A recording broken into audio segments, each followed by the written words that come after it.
क्या कह रही है? हम कहाँ पे थे? डीप लर्निंग का नाइन्थ वाला है, टेंथ वाला है?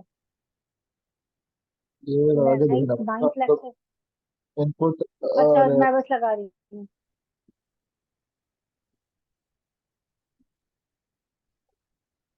ओके।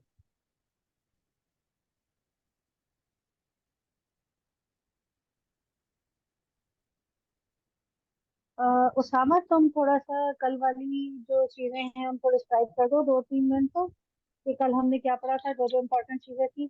उसके बाद हम अगला लेक्चर स्टार्ट करते हैं। लोगों ने स्टार्ट लिया था कि किस तरीके से जो है पहले काम हो रहा था आर्टिफिशियल इंटेलिजेंस से पहले, और आर्टिफिशियल इंटेलिजेंस के बाद जो है किन किन चीज़ों में आर्टिफिशियल इंटेलिजेंस ने कंट्रीब्यूट किया है, क्या क्या आसानियाँ करी हैं। नाइनटीन। आवाज नहीं आ रही। आवाज़ नहीं आ रही मेरी? मुझे तो आवाज तुम्हारी बिल्कुल बिल्कुल सही आ रही है। उसके इंटरनेट में आई थिंक कोई प्रॉब्लम है। हम्म। तो बेसिकली आर्टिफिशियल इंटेलिजेंस की तीन ब्रांच हम लोगों ने आर्टिफिशियल इंटेलिजेंस को इन डिटेल डिफाइन किया था आपने, जिसमें हम लोगों ने पढ़ा था कि आर्टिफिशियल इंटेलिजेंस की एक सब ब्रांच होती है मशीन लर्निंग, और मशीन लर्निंग के अंदर आती है डीप लर्निंग। डीप लर्निंग के अंदर हम लोग बेसिकली देख रहे होते हैं कि किन चीज़ों में ऑटोमेशन, मतलब डीप लर्निंग जो है उसने काफ़ी चीज़ों को ऑटोमेशन की तरफ लेके गई है। जैसे एक एग्जांपल हम लोगों ने ली थी फीचर इंजीनियरिंग। फीचर इंजीनियरिंग जो है जिसकी एग्जांपल आपने दी थी कैट की, कि जैसे कैट के कोई फीचर्स हैं, और अगर हमने एक मॉडल को ट्रेन करने के लिए कुछ पिक्चर्स उसको दे दी, कुछ डेटा सेट उसको हमने दे दिया कैट का, तो अब वो ऑटोमेटिकली जो है उसके फीचर्स को मेमोराइज कर पाएगा, और हम अगर उसको आइंदा कोई डॉग की या फिर कैट की पिक्चर दिखा दे तो उसको रिकॉग्नाइज कर पाएगा। फीचर इंजीनियरिंग बेसिककली ऑटोमेट हो गई हमारी डीप लर्निंग के वजह से। डीप लर्निंग की और भी बहुत सारी चीजें हैं, हेलो। वो कल में डिस्कस करेंगे आगे हेलो। जाके। जी। आवाज आ रही है आपकी?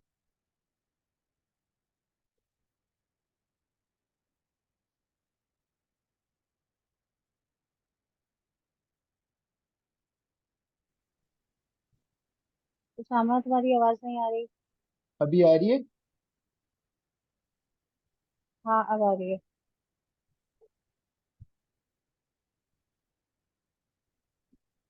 तो मैं कहाँ तक आई थी मेरी आवाज? मैं तो बहुत सारी चीजें बोल दी। टीचर इंजीनियरिंग की बता रहे थे। बस यहीं तक ही बताया मैंने फिलहाल। और हम लोगों ने कुछ चीजें देखी थी कि डेटा जो है और किस। तुमने तुमने पेज नंबर 6 तक कहा था। कल page number page number. Page number 6 तक था, मगर कुछ एक दो डेफिनेशन जिस तरह की थी कि वो पढ़ ले तो बेहतर है, तो वैसे मैंने 8 तक बोला था। उनको बाकी डिफाइन तो कर ही लेंगे हम आज की क्लास में। हाँ, ठीक है, ठीक है, ठीक है, तुम चलो। तुम बोलते रहो। बोलो। हम लोगों ने ये देखा था कि किस तरीके से जो है हमारा जो है डेटा सेट काम कर रहा होता है, मतलब किस तरीके से जो है डीप लर्निंग का एल्गोरिथम काम कर रहा होता है। तो हम लोगों ने क्या देखा था उसमें, हम्म। पहले हम लोग दे रहे होते हैं इनपुट, उसके बाद रूल्स डिस्क्राइब करते हैं जो कि बेसिकली हमारी प्रोग्रामिंग होती है, स्टेप वाइज होती है। जैसे आपने कल डिस्क्राइब करा था कि अगर हम उसको स्टेप वाइज ना करें, कोई भी टास्क अगर हम इंसान को भी स्टेप वाइज नहीं देते, तो वो कितनी जो है आगे जाके मसला क्रिएट कर सकता है। तो बेसिकली हम लोग उसको स्टेप वाइज रूल्स देते हैं जो हमारे प्रोग्राम्स होते हैं, और फिर उसके बाद हमें जो है डिजायर्ड आउटपुट मिल जाता है उसको। ये बेसिक सी चीजें थी, अगर मैं कंप्लीट कर पाया हूँ तो। और लॉस लॉस के बारे में कुछ बताया था, वो भी बताओ। लॉस के बारे में अगर मुझे। हमारी हमारी प्रोडिक्शन की एक्यूरेसी कुछ और होगी, और हमारे जो मॉडल हमने ट्रेन किया है उसकी एक्यूरेसी कुछ और होगी, तो उसके बीच के डिफरेंस को हम लॉस कहते हैं। और लॉस अगर जितना कम होगा, लाइक वो हम उसको जो है वो कैलकुलेट करेंगे कि ये कितना कम है कितना ज्यादा है। और उस लॉस को कम करने के लिए हम मुख्तलिफ चीजें करेंगे। ठीक है। अब हम जा रहे हैं अब हम जा ये रहे हैं तो। आवाज आने लगी। आवाज नहीं आ रही? पहले नहीं आ रही थी, जो जब से मीटिंग स्टार्ट हुई है अभी आने लगी। तुम्हारे कुछ सिस्टम में या तुम्हारे इंटरनेट में प्रॉब्लम होगी, क्या आवाज तो आ रही है बस मैंने बीच में बंद करके 30 वापस सेकंड। चालू किया ना, फिर आई है, अभी अभी आई है। अच्छा। अच्छा, और मैंने ये बताओ कि क्वेश्चन लेयर्स वाला क्वेश्चन किसने किया था? तुमने ही किया था, तुमने बताया नहीं कौन सा पेज नंबर कौन सा है,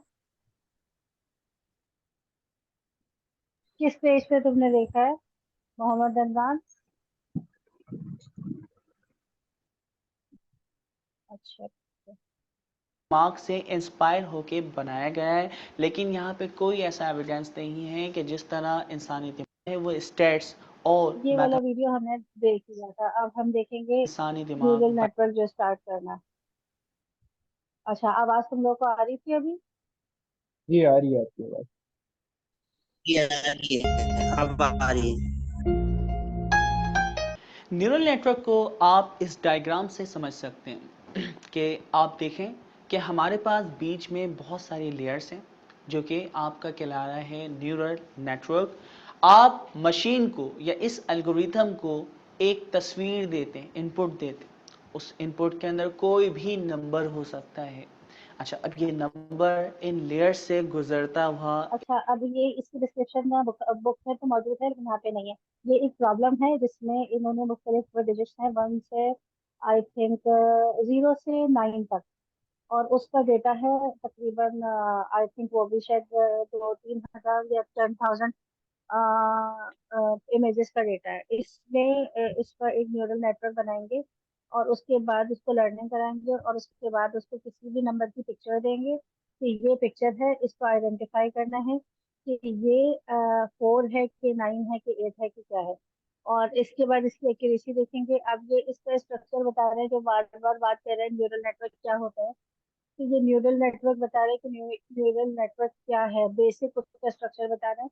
ओरिजिनल इनपुट वो डेटा है जो हम इसको देंगे, फाइनल आउटपुट वो रिजल्ट है। अब ये 0 से 9 तक इसमें देखो नंबर लिखे हुए हैं, ये सारा डेटा है। मुख्तलिफ तरीके से 0 लिखा हुआ है, बहुत सारी टाइप से 4 लिखा हुआ है। अच्छा, अब इसको क्यों हम, अगर हम इसको रिलेट कर सकें, अभी ऐसे ऐसा इतना अ, अच्छा कोई काम मेरी नजर से नहीं गुजरा, मे भी आ गया हो। अगर हम ऐसे देखें कि जैसे किसी ने टेस्ट देने हो, पेपर देने हो, और पेपर्स में मुख्तलिफ लोग की हैंड राइटिंग मुख्तलिफ तरीके से होती है, और मैं ये चाहूँ कि कोई ऐसा मॉडल ट्रेन कर दूं कि टीचर को उसको चेक ना करना पड़े, बल्कि हमारा जो मॉडल हो वो ऐसे ट्रेन हो जाए कि कॉपी, हम उस कॉपी की इमेजेस डालें और वो उसको बता दे कि इसने इतना सही लिखा है, इतना गलत लिखा है। उसमें बहुत सारे बैरियर्स ये आते हैं कि किसी का फोर बनाने का स्टाइल कैसा है, कोई टीक कैसे लिखता है। तो वो काफी सारा इसके ऊपर काम हो चुका है, लेकिन अभी स्टिल स्टूडेंट्स की कैपेबिलिटी को सही तरीके से एवेल्यूएट नहीं कर सकते उस चीज से, क्योंकि उसमें काफी सारे बैरियर्स हैं। एक तो यही लिखने का स्टाइल। अभी अगर हम मोबाइल्स पे भी ये वाला काम हो रहा है कि जैसे आप, फॉर एग्जांपल हमने एक चीज की थी कि कोयला चाय को हमने कॉपी, उसको पिक्चर दी और पिक्चर देख के उसको जो आइडेंटिफाई कराया कि क्या लिखा है। तो वो चाय को आइडेंटिफाई नहीं कर पाया क्योंकि हमजा डिफरेंट टाइप में बना हुआ था और काफी सारे फॉन्ट्स होते हैं। तो ये एक छोटा सा स्ट्रक्चर है कि पिक्चर्स पे आपके हैंड रिटन डिजिट्स हैं, और उसके बाद उसको वो न्यूरल नेटवर्क से गुजारेंगे, उसकी ट्रेनिंग कराएंगे। अब इसका पूरा न्यूरल नेटवर्क कैसे बनेगा और क्या क्या चीजें इसके अंदर इन्वॉल्व होंगी और किस तरीके से हम करेंगे, ये सब चीजें अभी हमारे देखने वाली हैं। कोई अच्छा। चीज समझ में ना आए। हम्म। अच्छा, ये नेचुरल लैंग्वेज प्रोसेस है, उस पे भी ये काम करते हैं क्या, जो हैंड राइटिंग वगैरह रिकॉग्नाइज करना? फिर हाँ हाँ, उसी पे सारा काम होता है, लेकिन तुम बहुत आगे भाग रहे हो। वो उसमें जी। उस तक जाते जाते शायद तुम्हें, हाँ तुम बहुत आगे भाग रहे हो। अभी हम उसके बिल्कुल बेसिक, अभी हम क्या कर रहे हैं, जैसे अभी हम ये आइडेंटिफाई करने की कोशिश कर रहे हैं कि हमारे पास क्या क्या चीजें पड़ी हैं। हमारे पास एमईपी है, सीवी है, तो हमें जाना किस तरफ है। अभी हम जो बेसिक स्ट्रक्चर है ना किसी भी चीज का, जैसे अगर तुमने बहुत बड़ा घर बनाना है और उसको बहुत कस्टमाइज करना है, बहुत सारी चीजें लगानी है, तो पहले तो स्ट्रक्चर बनाना होगा, डिफाइन करना होगा कौन सा कमरा किधर है, कमरे के अंदर वॉशरूम है कि नहीं है, वहां पे किचन है क्यों नहीं है या नहीं। तो और उसके बाद फिर वो प्रोसेस कि जिसमें आपको सीमेंट पहले चाहिए या सरिया पहले चाहिए, ईंटें चाहिए या क्या चाहिए, ये सारी चीजें तो पहले करनी होंगी ना, फिर कस्टमाइजेशन की तरफ जाएंगे। तो अभी हम स्ट्रक्चर बना रहे हैं, तो सबसे पहले जो बेसिक स्ट्रक्चर है ना, समझो अभी बुनियाद डालना है, अभी हमने दीवारें भी नहीं खरीदी, तो अभी बुनियाद के ऊपर रहो और उसी को समझने की कोशिश करो। और फिर अच्छा, इस तरह की क्वेश्चन जो तुम्हारे अगर दिमाग में आए तो बहुत आगे क्या हो, तो ग्रुप में भी पूछ लिया करो। तो अगर हमारी क्लास से रेलिवेंट होगा तो हम जरूर उसके ऊपर बात करेंगे। क्या कर दिया करो, एंड की एक एक बात लेयर से गुजरता हुआ आगे। तो बोलो क्या बोल रहे हो। एंड की बात समझ में नहीं आई कि अगर ऐसे क्वेश्चन हुआ करें तो। ग्रुप में क्वेश्चन किया करो, अगर रेलिवेंट क्वेश्चन होंगे हमारी क्लास से रिलेटेड तो हम उस पर बात करेंगे, अच्छा होगा, डिस्कशन होगा। दरअसल पास जो है होता ना, है और लर्निंग का ये है कि मुख्तलिफ मशीन लर्निंग के मॉड्यूल होते हैं, तो ये है कि कौन सा किस में मतलब काम आता है, तो इस वजह से पूछ रहा था कि किस तरीके से हम अभी तो न्यूरल हमारी नेटवर्क एजुकेशन, दूसरे बेटा नेटवर्क से ले। अभी अभी हमारी एजुकेशन, अभी हमारी एजुकेशन स्टार्ट ही नहीं हुई है। तुम बोल पूछ रहे हो कि ऊपर वाले कमरे में, कॉर्नर वाले कमरे के ड्रेसिंग के ऊपर कौन सा फूल लगाना है, तो मैं तुमसे कहूंगी पहले घर तो बन जाए, पहले घर बना तो दो, पहले चीजें तो ले आओ। अभी तो हमने वो भी स्टार्ट नहीं किया, तो पहले वो तो समझ लो कि होगा कैसे। कस्टमाइजेशन तो होगी, उसमें बहुत आर्ट है। मतलब जितना आर्ट में आपके पास वो होता है ना, पोटेंशियल होता है कि आप उसको मुख्तलिफ चीजों से बना सकते हैं। जिंदगी गुजर जाएगी पर वो खत्म नहीं होगा, इतना है। और इतनी वेरिएशन हो सकती है कि तुम्हारी सोच सोच होगी। लेकिन सबसे पहले तो स्ट्रक्चर आना चाहिए ना। स्ट्रक्चर आएगा फिर तुम मॉडल, क्या तुम तो मॉड्यूल पे चले गए। मॉड्यूल तो वो होता है जिसमें मॉडल को और उससे रिलेटेड चीजों को हम रखते हैं, उससे रिलेटेड फंक्शंस को और समटाइम्स डेटा को रखते हैं। अभी तो हम बिल्कुल स्ट्रक्चर पे हैं, स्ट्रक्चर देखो पहले। फाइनली आपका जो एल्गोरिथम है वो क्लासिफाई कर लेता है कि ये 4 है या फिर 3।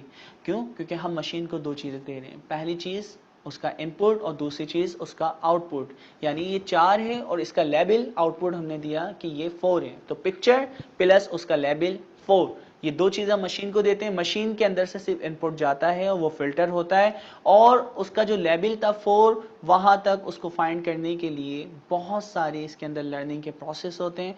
वो ने यहाँ पे इमेज दिया ओरिजिनल और फाइनल आउटपुट में उसको एक लेबल दिया है 4 का। अब ये आइडेंटिफाई करेगा कि जो उसने इनपुट दिया था और जब उसका आउटपुट आया है तो क्या वो 4 आया है कि नहीं आया है। और उसके बीच में बहुत सारा प्रोसेस है। तो ये फिर आइडेंटिफिकेशन होगी इसकी के बाद कि एक्यूरेसी क्या आई है, तो उसी से हमें पता चलेगा ना। जो हम ये कह रहे थे कि हम एक एक्सपेक्टेड आउटपुट रखते हैं, जो हमने इससे पहले वाली क्लास में बात की थी, अभी क्लास की शुरू में भी बात की कि एक्सपेक्टेड आउटपुट हमारा कुछ ना कुछ होता है। तो फाइनल आउटपुट में लेबल इससे इसको दिया है कि ये 4 आना चाहिए, और अगर 4 आता है तो उसकी एक्यूरेसी क्या है, और नहीं आता तो क्या है, वो हम आगे देखेंगे। क्या होते हैं वो हम बहुत डीपली डिस्कस करेंगे। और फाइनली आपकी जो मशीन है उसको आइडेंटिफाई कर लेती है कि ये 4 है। असल में डीप लर्निंग जो है मल्टी स्टेज लर्निंग कहलाती है। यानी आप देख रहे हैं कि एक चीज़ को सीखने के लिए हम इतनी सारे लेयर्स का इस्तेमाल करते हैं। ये सारी की सारी लेयर्स एक चीज़ को सीखने के लिए तमाम की तमाम लेयर्स एक साथ लर्निंग करती हैं। यानी 4 को तमाम की तमाम लेयर्स जानती हैं, लेकिन हर लेयर्स एक स्पेसिफिक पैटर्न को या स्पेसिफिक फीचर्स को लर्न करती है, और फाइनल जो लेयर है वो आपको आउटपुट प्रोवाइड करती है कि ये 4 है। अच्छा, इससे रिलेटेड डीप लर्निंग से रिलेटेड लेक्चर्स जो देखेगा उसको भी काफी फायदा होगा। ये तो हमारे पास वो है सर नासिर के, सर कासिम, इन्हीं सर के जो कासिम के लेक्चर्स उसके ऊपर यूट्यूब पे पड़े हैं। जो न्यूरल नेटवर्क का सर नासिर का लेक्चर बहुत अच्छा है। अगर वो मैं सर्च करती हूँ, अगर मुझे यूट्यूब पे मिल जाता है, वैसे तो मिल ही जाएगा, तो वो मैं शेयर कर दूंगी। तो वो कल आज थर्सडे है, कल थर्सडे, तो वीकेंड पे अगर एक दो लेक्चर्स देख लो तो न्यूरल नेटवर्क अच्छा खासा क्लियर हो जाएगा, वैसे जब तक हम पढ़ते हैं देखते हैं। अब अगला क्वेश्चन ये होगा कि ये तो न्यूरल नेटवर्क की लेयर्स हमने देख ली, लेकिन ये काम कैसे करता है उसका थोड़ा सा ओवरव्यू सर बताएंगे। और परेशान नहीं होना इसमें, इसलिए कि ये बात हर मॉडल में होगी, हर जगह होगी, तो इसकी रिपीटिशन तो बहुत ज्यादा है। तो नहीं भी समझ में आना होता तो थोड़े टाइम में समझ में आ जाती है। तो रिलैक्स होकर जो चीजें अभी एब्जॉर्ब हो रही हैं उनको एब्जॉर्ब कर। इस वीडियो में हम ये डिस्कस करेंगे कि डीप लर्निंग या मशीन लर्निंग के एल्गोरिथम किस तरह काम करते हैं, बैकएंड या इनसाइड उसके अंदर क्या प्रोसेस हो रहा होता है। अभी हम यानी नॉन टेक्निकली बात करेंगे, लेकिन डीपली हमें इसके अंदर सीखना होगा कि किस तरह ये वर्क करता है। देखिए, आपके पास सिंपल सी इक्वेशन है y is equal to W X plus B. तो x आपका जो है वो कहलाता है आपका इनपुट, और y जो है ना यहाँ पे आपका होता है आउटपुट। तो मशीन लर्निंग के जितने भी एल्गोरिथम हैं वो जो फाइंड कर रहे होते हैं वो करते हैं w और b। w आपका कोफिशिएंट और b आपका क्या होगा, इंटरसेप्शन। तो ये दो चीज़ें आपकी लर्निंग हो रही होती है। तो मशीन लर्निंग के जितने भी एल्गोरिथम हैं वो आपकी दो चीज़ें लर्न कर रहे होते हैं या बेस्ट सुइटेबल वैल्यू ढूंढ रहे होते हैं, जो कि होती है आपकी किसकी, W और B की। तो ये लर्निंग आपकी होती है जिसे हम कहते हैं वेट्स। इस डायग्राम से आप बहुत अच्छे तरीके से समझ सकते हैं कि मशीन को हम इनपुट देते हैं X, पहली लेयर में जाता है, उस पहली लेयर में W और B की वैल्यू आती है जिसे हम कहते हैं वेट्स। फिर उसके बाद उससे कोई ना कोई आपका आउटपुट निकलता है और वो सेकेंड लेयर में जाता है। उस सेकेंड लेयर के अंदर भी कुछ आपके पैरामीटर्स या कुछ वेट्स अप्लाई होते हैं, यानी W और B की वैल्यू एडजस्ट होती है और फाइनली आपको आंसर मिलता है Y। अच्छा, अब होता क्या है, ये जो y इसने प्रिडिक्ट किया है रियल वैल्यू से, जो आपकी ट्रू वैल्यू है उससे कितना दूर है, जो कि हम कह रहे थे कि हम क्या मेजर करते हैं, उसकी एक्यूरेसी, उसका एरर। तो अब वो एरर को मैच करने के लिए हमारे पास एक फंक्शन होता है जिसे हम कहते हैं लॉस फंक्शन। लॉस फंक्शन से हमें पता चलता है कि ये प्रिडिक्ट वैल्यू है, ये टारगेट वैल्यू है, तो उन दोनों के दरमियान कितना फ़र्क है वो लॉस निकालते हैं। अच्छा, लॉस निकालने के बाद हमारे पास एक स्पेसिफिक यानी मॉडल लिखा हुआ है जिसका नाम है ऑप्टिमाइज़र, ग्रेडियंट डिसेंट ऑप्टिमाइज़र। उसके अलावा भी बहुत सारे ऑप्टिमाइज़र्स हैं जो कि इस्तेमाल होते हैं। तो ये जो ऑप्टिमाइज़र्स है ये क्या करता है, इसने देखा कि लॉस बहुत ज़्यादा आ रहा है, तो ये दोबारा से आपके साइकिल को चलाता है और दोबारा से वो दोबारा पहली लेयर में, सेकेंड लेयर में उसके वेट्स की एडजस्टमेंट होती है, जो कि प्रोसेस कहलाता है बैक प्रोपगेशन। अच्छा, ये प्रोसेस जब तक चलता रहता है कि आपका लॉस कम से कम ना हो जाए। ठीक है, तो ये आपका एक साइकिल है जो कि डीप लर्निंग को समझने के लिए, मशीन लर्निंग अब ये थोड़ी कॉम्प्लिकेटेड बात है, या समझ में आई है किसी को? उसामा, जी, यही बता रहे कुछ हैं ना समझ में कि आया? जो हम लोग लॉस कैलकुलेट करते हैं, मशीन अपना जो ये इसके जो अलगोरिदम्स हैं इन ये इन ऑलरेडी उसको इनपुट calculate। इनपुट इनपुट से स्टार्ट करो। इनपुट में हम इसको क्या दे रहे हैं, डेटा दे रहे हैं जिसको ये एक्स बोल रहा है, ठीक है। उसके जी बाद जब ये लेयर्स में जाता है तो मुख्तलिफ किस्म की कैलकुलेशंस, इसको पहले प्लस होता है, जैसे एक अम, मैं ट्राई करती हूँ, नहीं भी समझ में आए ना तो कोई ऐसी बात नहीं है, परेशान नहीं होना तुमको। जैसे कि हम ये देखें कि ये लेयर्स हैं, फॉर एग्जांपल ये 4 लेयर्स हैं, और इसके अंदर इसके नोड्स कह लो या न्यूरॉन्स भी कह सकते हैं, इस तरह से न्यूरॉन्स हैं। और इसको फिर कहते हैं कि ये इंटरकनेक्टेड होती है, ये लेयर्स जो है वो आपस में इंटरकनेक्टेड होती है, तो सारा डेटा जो होता है वो आपस में, सारे डेटा की लर्निंग एक साथ होती है। अब ये समझना, और इसके बाद वाली बात तो मैं खुद समझ में आ जाएगी। ये वाला इससे कनेक्टेड है, ये वाला इससे कनेक्टेड है, ये वाला इससे कनेक्टेड है, और ये वाला इससे भी कनेक्टेड है। उसके बाद ये वाला जो न्यूरॉन है ये इससे कनेक्टेड है, और फिर ये इससे कनेक्टेड है, फिर इससे है, और फिर इससे है। फिर इसी तरह से ये वाला इससे भी है, और इससे भी है, और इससे भी है, और इससे भी है। इसी तरह से फोर्थ वाला भी। तो जब जो डेटा जो है वो प्रोसेस हो रहा होता है, तो ये जो सर कह रहे हैं कि सारी इंफॉर्मेशन इनके पास होती है, लेयर्स के पास, वो सारी इंफॉर्मेशन जो है वो उसके पास होती है। जब कंप्यूटर इसको अपने पास कर रहा होता है तो मुख्तलिफ जो है ना इसमें कैलकुलेशन हो रही होती हैं।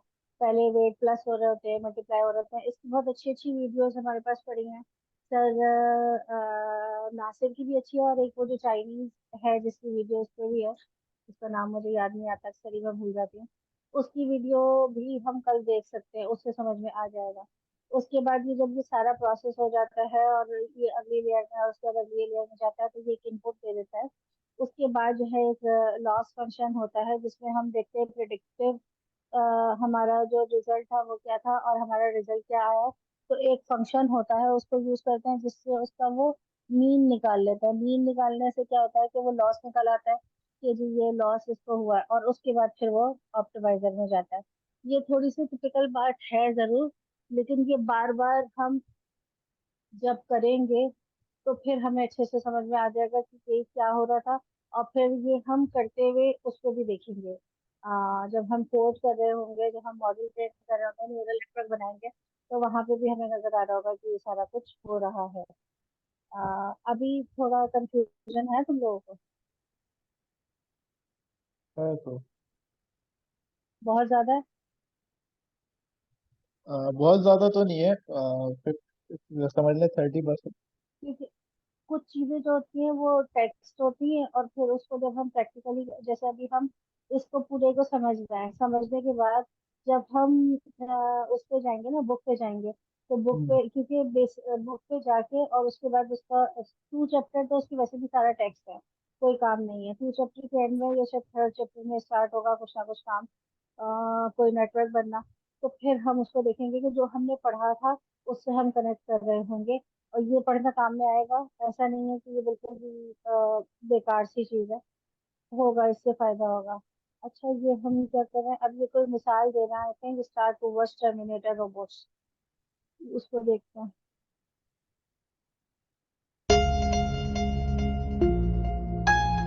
इस वीडियो में हम डिस्कस करते हैं क्या ये वो दौर है या वो दौर आने वाला है जिसमें टर्मिनेटर यानी रोबोट्स दुनिया पे कब्जा कर लेंगे। तो आर्टिफिशियल इंटेलिजेंस के अंदर यानी इंटेलिजेंस की दो टाइप होती है, एक होती है एजीआई और दूसरी होती है एएनआई। एजीआई का क्या मतलब है? आर्टिफिशियल जनरल इंटेलिजेंस, जबकि एएनआई का मतलब है artificial narrow intelligence.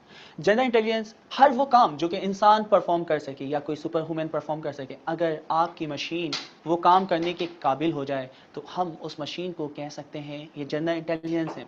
ANI artificial narrow intelligence. अब तक की जितनी भी हमने अचीवमेंट यानी बैक प्रीवियस वीडियो में डिस्कस की, वो सारी की सारी आपकी आर्टिफिशियल नैरो इंटेलिजेंस के अंदर फॉल करती हैं।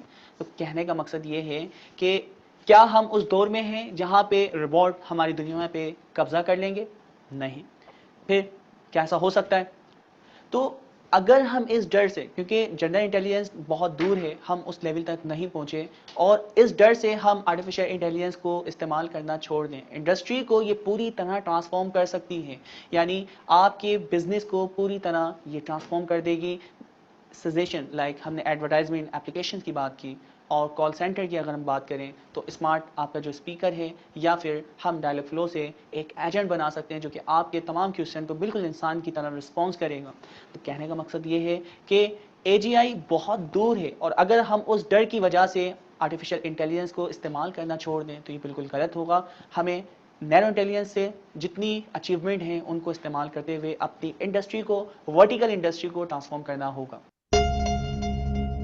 अभी मैंने थोड़ा सा इंट्रोडक्शन दे दिया है न्यूरल नेटवर्क का। अब ये दोबारा मशीन न्यूरल नेटवर्क और मशीन लर्निंग में कंफ्यूज नहीं होना। न्यूरल नेटवर्क डीप लर्निंग में हम बनाते हैं, और मशीन लर्निंग से हमने स्टार्ट किया था। जैसे मशीन लर्निंग उसका पहले तो आर्टिफिशियल इंटेलिजेंस में मैंने बताया था कि आर्टिफिशियल इंटेलिजेंस है, उसमें मशीन लर्निंग और उसमें डीएल डीप लर्निंग। तो अब ये दोबारा थोड़ा इन्होंने थोड़ा बैक पे गए। अब ये मशीन लर्निंग की हिस्ट्री बता रहे हैं कि कहाँ से स्टार्ट हुई थी। अच्छा, अब ये वाला जो है ना, ये तकरीबन जो जितने हम लेक्चर्स देख रहे हैं ना, इसमें लाइक पहला वाला पूरा चैप्टर आई थिंक वो हो जाएगा, कवर हो जाएगा। और क्योंकि पहला और दूसरा चैप्टर सारा हिस्ट्री से ही रिलेटेड है कि मशीन लर्निंग में क्या क्या चीजें थी, मैं इसको लगा दूँ।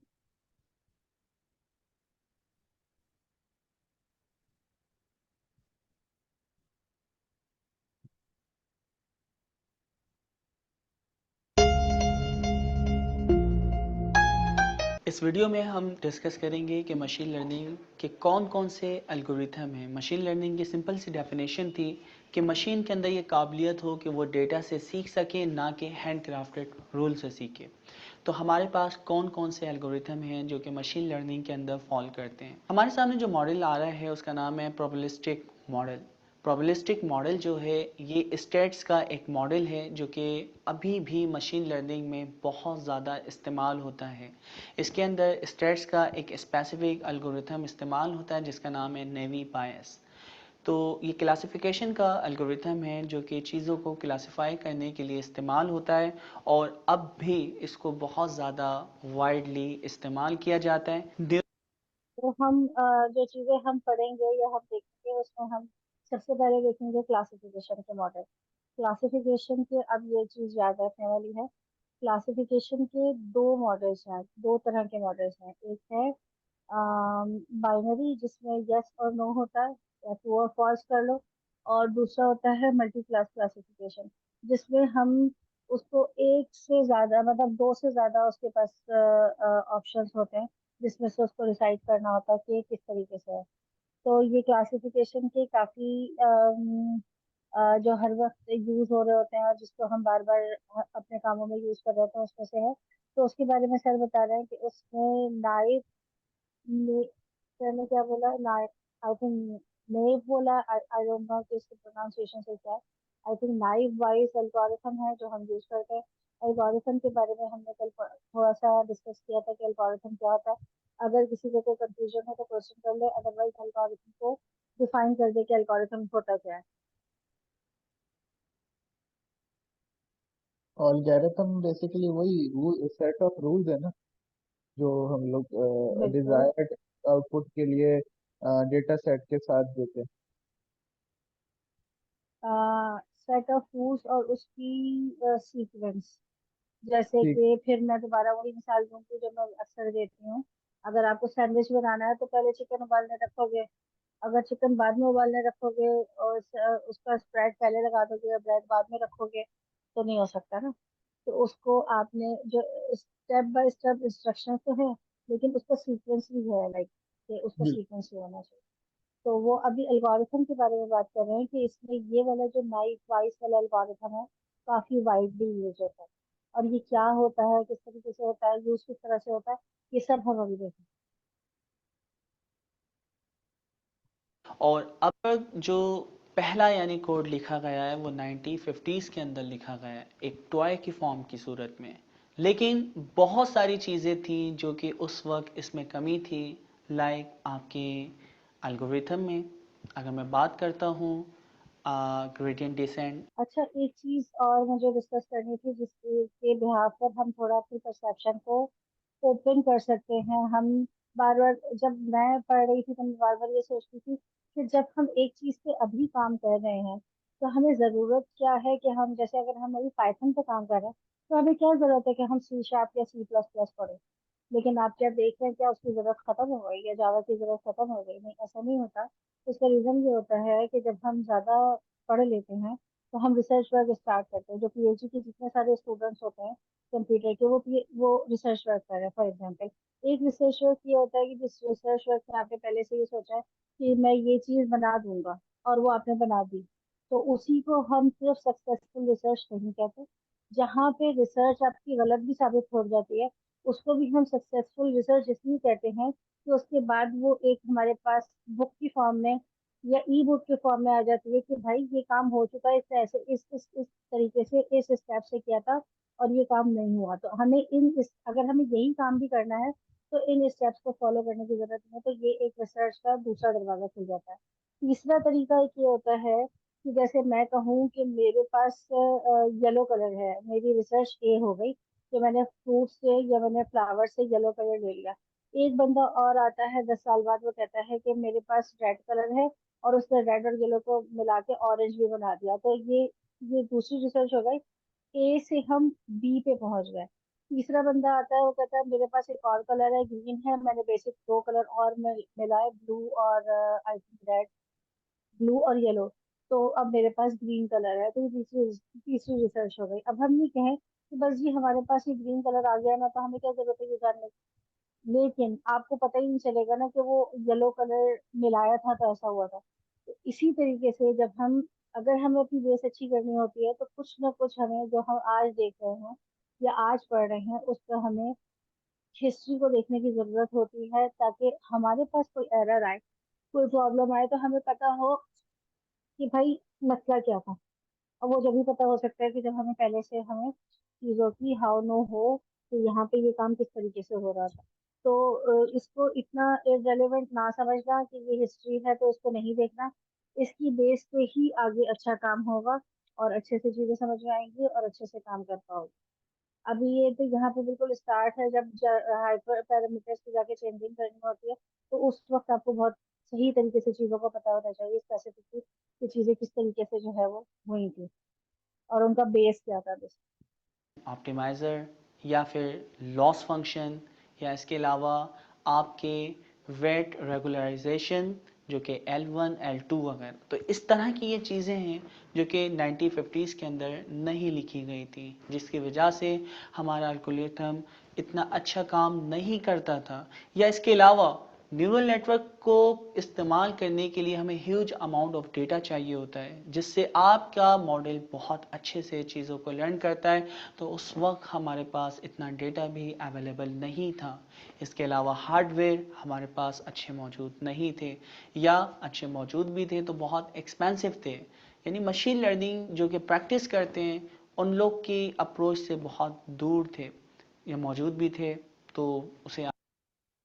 कि एफिशिएंट वे में काम इसलिए नहीं हो पाया न्यूरल नेटवर्क से क्योंकि आइडिया 1950s में इन्होंने इंट्रोड्यूस करा दिया था। तो एक तो ये कि आपके फिजिकल कंपोनेंट्स, वो तो देखा था ना जो पहले वाला जो कंप्यूटर था वो कितना बड़ा था, उस तरह से प्रोसेसिंग नहीं हो पा रही थी। और काफी सारी चीजें उसमें मिसिंग थी। बहरहाल आइडिया ये कह रहे हैं 1950 में आ गया था, लेकिन मुख्तलिफ फैक्टर्स की वजह से जो है वो उसको इतना टाइम लगा काम होने में। इसके आगे भी हम पढ़ेंगे 80s में भी इसके ऊपर अच्छा खासा काम हो गया था, लेकिन फिर एक काफी बड़ा बैरियर आ गया था जिसकी वजह से फिर इसको रोक दिया गया था, क्योंकि ये इतने ज्यादा इसके ऊपर पैसे कंज्यूम हो रहे थे कि जो हद से ज्यादा थे। तो फिर उसको रोक दिया। फिर 90s के आई थिंक 90s में फिर दोबारा इसके ऊपर काम स्टार्ट हुआ था। अब ये सारी चीजें ये भी बताएंगे भी, इसमें अगर नहीं भी होंगी तो बुक में जरूर है। आप ऑर्गेनाइजेशन या कंट्री लेवल पे जाके परचेज कर सकते थे। कर्नल मेथड ये मशीन लर्निंग का ही आपका एक मॉडल है, जिसमें क्लासिफिकेशन के बहुत सारे ग्रुप ऑफ क्लासिफिकेशन एल्गोरिथम को हम इस्तेमाल करते हैं। और इस कर्नल मेथड के अंदर आप ये बताते हैं, यानी आप इनपुट डेटा देते हैं और आपके दो क्लास उसके दरमियान आइडेंटिफाई की जाती है। यानी आपके डेटा को दो हिस्सों में तकसीम किया जाएगा, और वो तकसीम करने के लिए आपके सामने एक जो लाइन दिख रही है वो हाइपर प्लेन कहलाती है। अच्छा, अब होता क्या है कि हाइपर प्लेन से हर पॉइंट को मेजर किया जाता है और कोशिश की जाती है कि ये हाइपर प्लेन से दूर हो, लेकिन जो उसके नियरेस्ट पॉइंट हैं उनके करीब तरीन हो। तो ये आपका प्रोसेस होता है कर्नल मेथड के अंदर। कि ये बात समझ में आ रही है। एक एक मेथड है जिसको कर्नल मेथड कहते हैं और इसके अंदर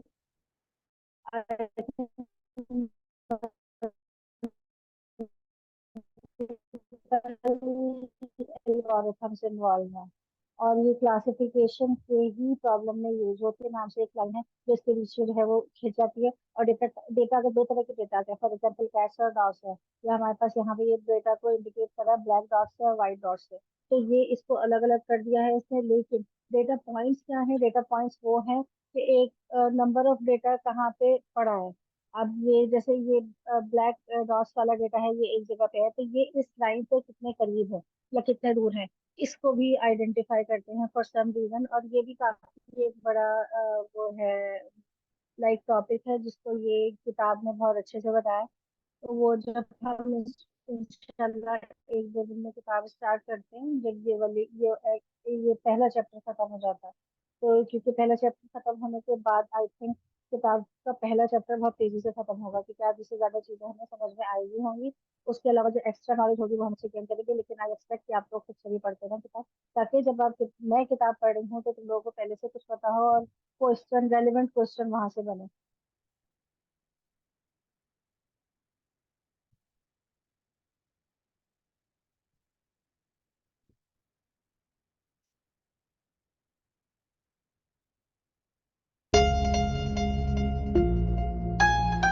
अब हम बात करते हैं डिसीजन ट्री जो कि बहुत ज़्यादा इस्तेमाल होने वाला मशीन लर्निंग का एल्गोरिथम है। इसके बाद रैंडम फॉरेस्ट, जो कि मुख्तलिफ डिसीजन ट्रीज को हम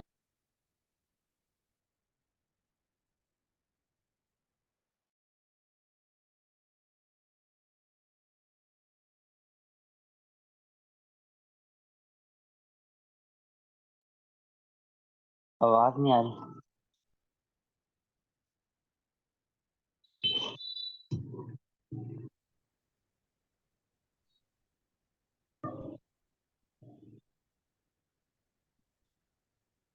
डिस्कनेक्ट हो गया।